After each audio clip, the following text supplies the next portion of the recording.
So today let's look at how to use the Python terminal.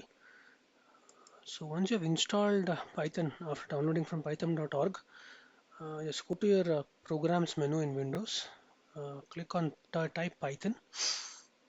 It will list out whichever terminal shells are available for Python. So I can see 3.9, 3.10 both in my system. So I will use the 3.9 shell. Just click on that.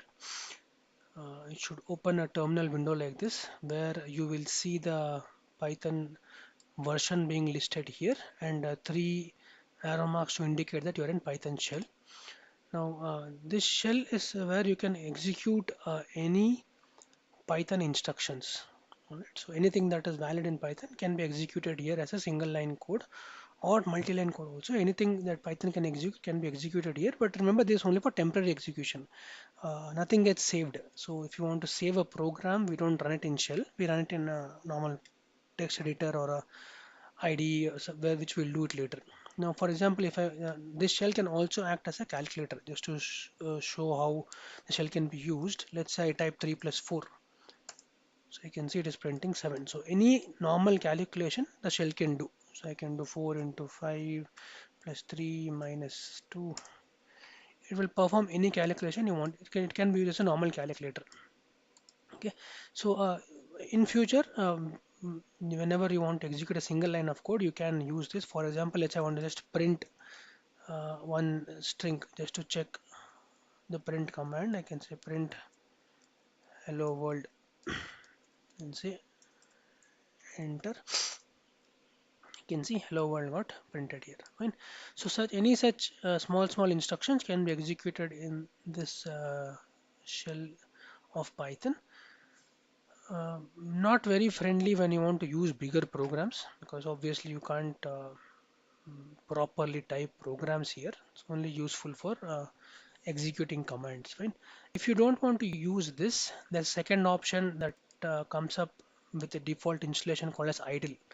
So if you type IDLE in your Python in your program list, you will see idle as one of the options being listed as a program.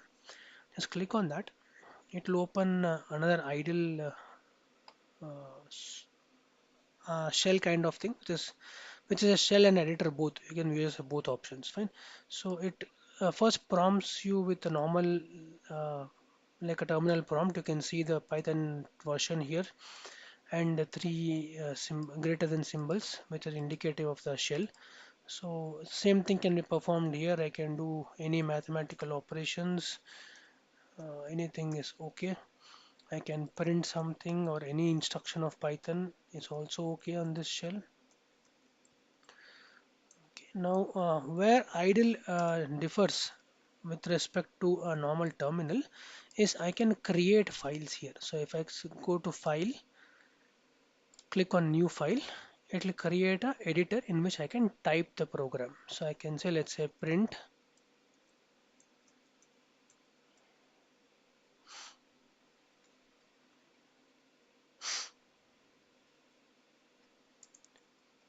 hello world.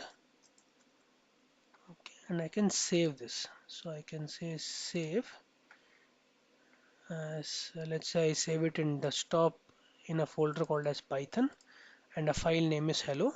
By default, Python's files are saved as .py files, file name .py, like a C file is saved as file name .c, C++ file is saved as file name .c++, and Java file is saved as file name .java. So similarly, a Python file is saved as file name .py. When you're using idle, you don't need to mention the .py extension; it will automatically add it. Even if you add it, you put it yourself, it is also okay. So I can put .py here, it will take it. Even if you don't put .py, idle will automatically save the .py file. Okay, I already have it, so I'll say replace existing file. Yes. Now to run this code, I can simply go to run and say run module. Module as in this program which is currently there in this. Okay, I can say run module.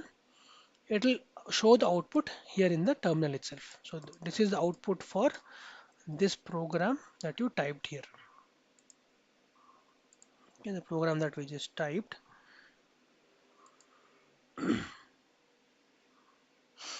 Yeah.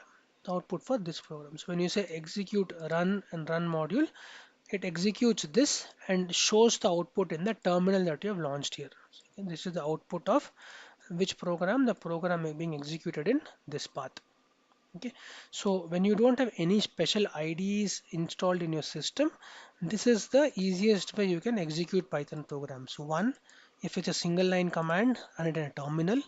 If it's a proper program, launch idle, click on file, click on new file, type your program into it, and from here you can, from the idle prompt itself, you can execute the whole code. Okay, so but there are certain advantages that other IDEs give you, which Ideal is a very basic editor. Automatic indentation, automatic highlighting of errors, all those things are not a part of Idle, which is a part of Anaconda, which is the editor we have asked you to install. Fine. So, but this is something that can be used when you don't have any other IDE available, and when you don't want to waste your system space installing new IDEs, especially when you talk about embedded systems. If you don't want to spend too much space installing IDE, Python gives you its own default IDE called as IDLE. Okay, so please make sure you have tested these two operations before you come to the class.